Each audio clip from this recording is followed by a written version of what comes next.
Well, hello there. I'm Brian Hyde, and this is Nowhere to Hide. We're going to talk about school choice in Idaho today, and it's a topic that you're going to be hearing a lot about, especially leading up to and through the upcoming legislative session, which will kick off in January. It's important that Idaho get school choice right. And I'll explain what I mean by that in just a few moments. But the bottom line is there's a very good chance that a good substantive school choice bill will be passed in the upcoming session, but there's also going to be a lot of opposition and a temptation to water it down. I've got the details coming up. Press club or bias all media, newspaper, radio. To be completely blunt here, Brian, and there are plans to expand indoctrination. That's right. Well, Idahoans are also concerned. Horror shot. That line would be moving a little bit farther west. I'm like crying. Nobody wants to see dark money is influencing policy in our state. Well, that's not how this works. Once again, welcome to Nowhere to Hide. We're going to talk about school choice. And I know for some people that is kind of a hot button issue. In fact, it will cause a knee-jerk reaction among certain groups, teachers unions. I'm looking in your direction. But there are also a number of politicians who for some reason just seem to think that if that education is not taking place within the confines of a state-run, taxpayer-funded system, that somehow it is illegitimate. So I'm going to lean a little bit on Fred Birnbaum, who is an analyst for the Idaho Freedom Foundation, to talk about what the gold standard of school choice should look like in the state of Idaho. As I mentioned before, there's a very good chance that this is going to pass in the upcoming legislative session. Why? Well, because frankly, we've had some very solid conservative legislators who have come into the fold, so to speak. And frankly, we've had some anti-choice or at least anti-school choice legislators who were shown the door by voters earlier this year. Now, the temptation that these legislators are going to face, and I mean across the board, is in an effort to get anything passed, there will be watered down, tamer versions of school choice that will satisfy, okay, well, you got a form of school choice, but does it really accomplish what that should look like? And this is where, again, I'm going to defer to Fred Birnbaum, who talks about the gold standard of education choice for Idaho.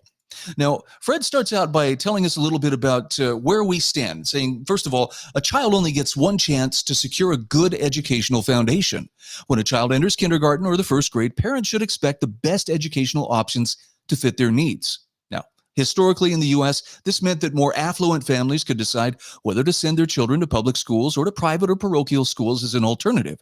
But many families simply can't afford the option of a private school because, well, it would mean they were paying for education twice. They support public schools through taxes, and they can't afford to pay a second time for private school tuition.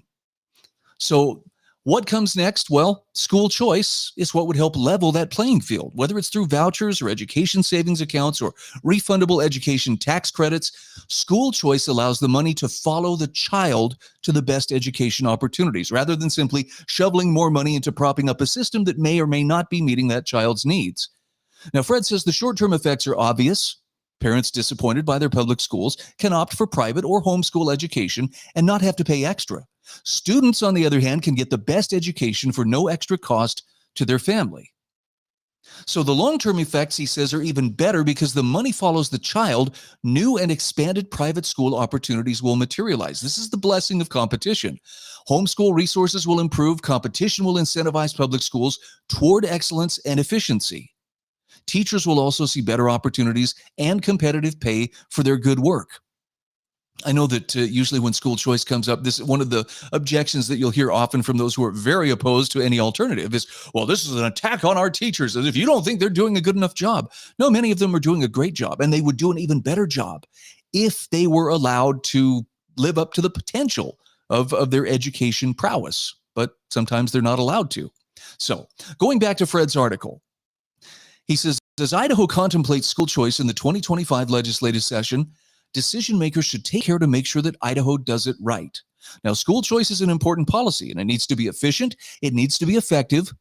He says Idaho deserves the best school choice, and the good news is we can look to other states to see what works as well as what doesn't. Now, in the article, which is on the Idaho Freedom Foundation website, idahofreedom.org, you'll actually see a graphic. The graphic was a little bit big to share on here, so it's hard to see the detail, but if you want to go to their website and see it for yourself, it's there. And it shows you how some of the states are, they incorporate, this applies to 100% of students. So some states it only applies to maybe 60% that would qualify for it. But there are varying degrees of efficiency and there are varying degrees of effectiveness in terms of how that school choice is applied. So Idaho, this is our chance to show the rest of them how it's done correctly. And from here, Fred starts breaking down some of the actual qualities that we want to make sure are part of whatever school choice bill is eventually put through the legislature and signed into law, knock on wood, by the governor. First of all, he talks about how it needs to be sufficient. The program should provide enough money for families to support the cost of private education. Now, the state funding of K through 12 per pupil is projected to be about $9,700 per student in fiscal year 2025, and about $13,000 when you include local and federal sources. Idaho should target about $9,000 per student. That's about 90% of state cost to account for the lower overhead of private education. That's not a slight, by the way. That's a fact. You know, when you don't have a bureaucracy to maintain, you can do things more efficiently and therefore for less cost. Next, he talks about it should be universal. School choice shouldn't be limited to a certain number of students, but it should be available to all eligible students. Providing tax credits or education savings accounts to designated groups based on arbitrary criteria like income thresholds wrongly assumes that the state is the one most qualified to make those decisions. What's that you say? Well, if not the state, then who? How about the parents of those students? Isn't that who ultimately bears the responsibility? Next, Fred talks about transparent. A mechanism to ensure that the funds go to educational expenses is reasonable, but you need to give broad latitude to parents to determine the use of those funds. In other words, funds that come to them with enough strings attached that essentially their choices are even, more limited aren't really giving any semblance of school choice to those families. They have to be able to make those kind of decisions. Isn't it interesting, too, that usually one of the default positions for those opposed to school choice is, well, they're just going to take the kids on skiing trips and field trips and so forth, as if there couldn't be anything educational in doing activities like this. Now, that's not to say that every parent is going to do this. Well, they're just going to take their kids out and they're going to go play. But if they do, but there's an educational purpose behind it, who are you to question them? Next, in fact, finally, he says it should be deregulated, meaning the state should not impose licensing and testing requirements on teachers, institutions, and parents, such as requiring a certificate if you want to teach at a micro school. There must be separation between the State Department of Education and recipients to prevent co-opting private institutions with the government model. That is a very real danger. And frankly, this is one of the reasons why you'll see actually people are very much on the side of education choice sometimes push back and say, well, but if we take it in the form of a voucher or even in the form of anything that has to pass through state hands before that money lands in the parents' bank account or the student's bank account, as the case may be, it's going to have strings attached. And they don't want to see that co-opting taking place. But the bottom line is the state must not impose its value system on private schools. Now, those words scare the heck out of people who are determined that only the state is qualified to teach people and to educate those students in a way that is fair and equitable and diverse. Wait, where have we heard that before? But hopefully you see the point that I'm making. Many of our state institutions, and I'm talking broadly across the entire United States, have been captured by this woke mind virus that in the guise of, well, we're just teaching the kids to be more sensitive, or we're teaching them to be more aware of their own history, are really teaching them essentially Marxist, leftist talking points and deconstructing everything that came before, teaching them that, to your parents and everything that they believed were stupid, they were wrong, they were superstitious. And from there, it gets into some really dark areas. Not only is institutional racism taught under the guise of critical race theory or social emotional learning, but sometimes it delves into some really perverse areas. And I probably don't have to remind you, this is where we've seen the battles over there's no objectionable material in our school libraries until you show them an example of, well, what about this book? Is it or is it not teaching kids various sex acts and encouraging them, go ahead, explore, try it for yourself, see if you like it? Parents who don't want this kind of thing for their kids, especially being taught under some kind of official, authority, they're in the right for being hesitant about this.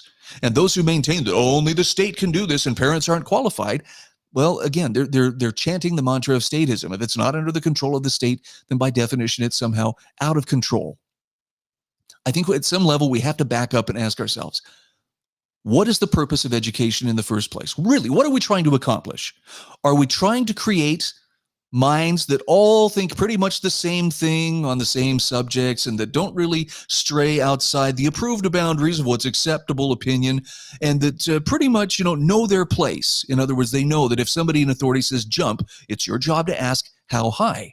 Or do we want to create innovative, brilliant thinkers, imaginers, dreamers, people who can innovate and develop, and the sky's the limit?